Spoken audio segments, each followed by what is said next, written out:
പിതാവിൻ്റെയും പുത്രൻ്റെയും പരിശുദ്ധാത്മാവിൻ്റെ നാമത്തിൽ തനിക്ക് സ്തുതി. ഞായർ പള്ളിക്കൂടത്തിലെ എൻ്റെ സ്നേഹിതർക്ക് ക്രിസ്തുവേശുവിൽ എൻ്റെ സ്നേഹവന്ദനം. പ്രിയപ്പെട്ട കൂട്ടുകാരെ, ഈ നോമ്പിൽ നിങ്ങളുടെ ശ്രദ്ധയിൽ ഞാനിന്ന് കൊണ്ടുവരുന്നത്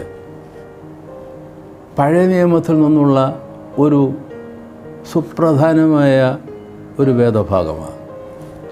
ഹോശേയ പ്രവചനം 14-ാം അധ്യായം 9 വാക്യങ്ങൾ മാത്രമുള്ള ഒരു ചെറിയ അധ്യായമാണ്.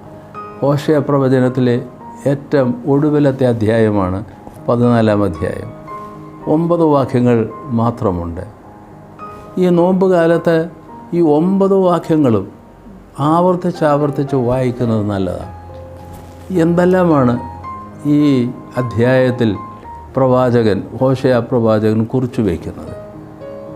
ഒന്നാമത് ഹോശേയ പ്രവാചകൻ പറയുകയാണ്, return O Israel to your Lord your God. ഇസ്രായേലെ, നിൻ്റെ ദൈവമായ യഹോവയുടെ അടുക്കലേക്ക് തിരികെ വരിക. Return to the Lord your God O Israel എന്നാണ്. കുഞ്ഞുങ്ങളെ, നിങ്ങളുടെ ദൈവമായ കർത്താവിലേക്ക് നീ തിരികെ വരണം. അതിൻ്റെ അർത്ഥം നീ കർത്താവിനെ ലക്ഷ്യമാക്കി അല്ല നീ പോകുന്നത്. പൂർണ്ണമായും അല്ല, ഭാഗികമായും അല്ല. Either fully or partially. You are not really advancing, progressing towards your Lord, your God. അതുകൊണ്ട് പറയുക, കുഞ്ഞെ, നിൻ്റെ ദൈവമായ കർത്താവിൻ്റെ അടുക്കിലേക്ക് നീ തിരികെ വരണം. ഇതാണ് ഒന്നാമത്തെ കാര്യം. Return my son, my daughter, to the Lord, your God. നിൻ്റെ ദൈവമായ കർത്താവിലേക്ക് നീ തിരികെ വരണമെന്ന്. എങ്ങനെ വരണം?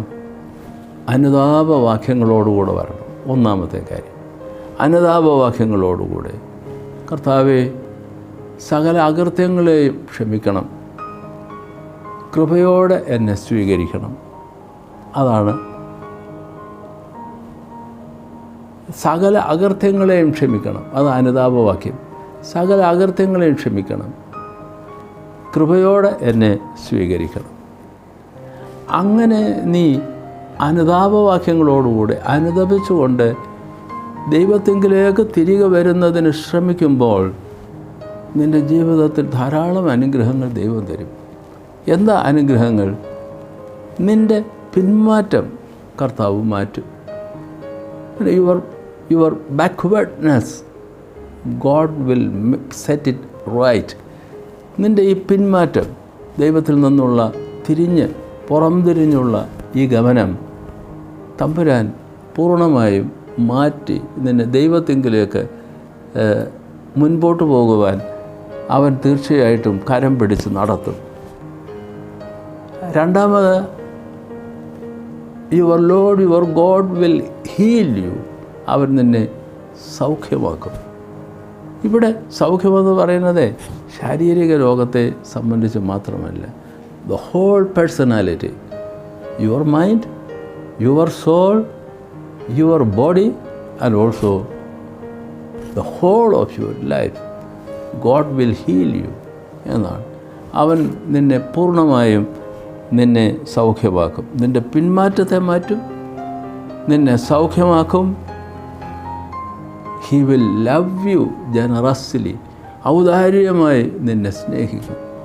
ഈ ദൈവം തരുന്ന വലിയ 3 അനുഗ്രഹങ്ങളാണ്. പിന്മാറ്റത്തെ മാറ്റും, നിന്നെ സൗഖ്യമാക്കും, നിന്നെ അതിരില്ലാതെ അവൻ സ്നേഹിക്കും. നാലാമത് പറയുകയാണ്, കർത്താവ് നിനക്ക് പ്രതിഫലം തരും. വേറൊരു വിധത്തിൽ പറഞ്ഞാൽ, God will give you, bless you, or God will reward U. ദൈവം നിങ്ങൾക്ക് പ്രതിഫലം തരും. കുറേ കൂടെ നന്നായി പറഞ്ഞാൽ ദൈവം തന്നെ നിനക്ക് പ്രതിഫലമായിരിക്കും എന്ന് പറഞ്ഞാൽ അതിൻ്റെ അർത്ഥം God will come to you and will bless you with his presence, blissful presence എന്നാണ് അതിൻ്റെ അർത്ഥം. അതൊരു വളരെ അനുഗ്രഹകരമായ ഒരു ഭൗതിക ഘട്ടത്തിലേക്ക് നിന്നെ നയിക്കും. അഞ്ചാമത് ഇവിടെ പറയുന്നത് അവൻ്റെ വഴികളിലൂടെ നീ നടക്കും. You shall walk through his ways എന്നാണ് പറയുന്നത്. കുഞ്ഞുങ്ങളെ, ഈ കാര്യങ്ങൾ ഈ നോമ്പിൽ പ്രത്യേകമായി നമുക്ക് ശ്രദ്ധിക്കാം. തീർച്ചയായും കുഞ്ഞുങ്ങൾ ഇന്നത്തെ ഈ പ്രഭാഷണം ശ്രദ്ധിച്ച ശേഷം നിങ്ങളുടെ വേദപുസ്തകം എടുത്ത് ഹോശേയ പ്രവചനം 14-ാം അധ്യായം മുഴുവനായും വായിക്കുക. 9 വാക്യങ്ങൾ മാത്രമേ ഉള്ളല്ലോ. അവിടെ കർത്താവ് പറയുന്ന ഈ വചനം, ആഹ്വാനം, കുഞ്ഞേ, നീ നിൻ്റെ ദൈവമായ കർത്താവിങ്കലേക്ക് നീ മടങ്ങി വരണം. നിൻ്റെ പോക്ക് ശരിയല്ല, നിൻ്റെ നീക്കം നന്നല്ല, നീ തിരഞ്ഞെടുത്തിരിക്കുന്ന വഴികൾ നിന്നെ നന്മയിലേക്ക് നയിക്കുകയില്ല. എന്നാൽ നീ തിരിഞ്ഞ് ദൈവത്തിങ്കലേക്ക് അടുത്തു വരുന്നുവെങ്കിൽ അവൻ നിന്നെ അനുഗ്രഹിക്കും. കർത്താവേ, എൻ്റെ അകൃത്യങ്ങളെ ക്ഷമിക്കണമേ, എന്നെ കൃപയോടെ സ്വീകരിക്കണമേ എന്നിങ്ങനെ പറഞ്ഞുകൊണ്ട് പോകുമ്പോൾ ഞാൻ സൂചിപ്പിച്ചതുപോലെ പിന്മാറ്റം മാറ്റും, നിനക്ക് സൗഖ്യം തരും. അവൻ നിന്നെ അതിരില്ലാതെ സ്നേഹിക്കും. അവൻ തന്നെ നിനക്ക് പ്രതിഫലമായിരിക്കും. അവൻ്റെ വഴികളിലൂടെ നീ നടക്കും. ഈ ഞായറാഴ്ച, നോമ്പിൻ്റെ ഈ ഞായറാഴ്ച ഇങ്ങനെ ഒരു വേദഭാഗം തിരഞ്ഞെടുത്തുകൊണ്ട് ദൈവസന്നിധിയിൽ ശാന്തമായിരുന്ന് ധ്യാനിച്ച് ദൈവവചനത്തിൻ്റെ ആ ഒരു വലിയ പ്രചോദനം സ്വീകരിച്ചുകൊണ്ട് പുതിയ തീരുമാനങ്ങൾ എടുത്തുകൊണ്ട് പോകുവാൻ നമുക്ക് കഴിയുമെങ്കിൽ ഈ നോമ്പ് അനുഗ്രഹകരമായി ജീവിതത്തിൻ്റെ ഒരു പുതിയ അധ്യായം തുറക്കുന്നതിന്, ഒരു പുതിയ വഴിത്താര തുറക്കുന്നതിന് തീർച്ചയായും നമ്മെ സഹായിക്കും. കുഞ്ഞുങ്ങളെ, ദൈവത്തിൻ്റെ കൃപകളും അനുഗ്രഹങ്ങളും സമൃദ്ധിയായി നിങ്ങളുടെ മേൽ ചൊരിയുമാറാകട്ടെ.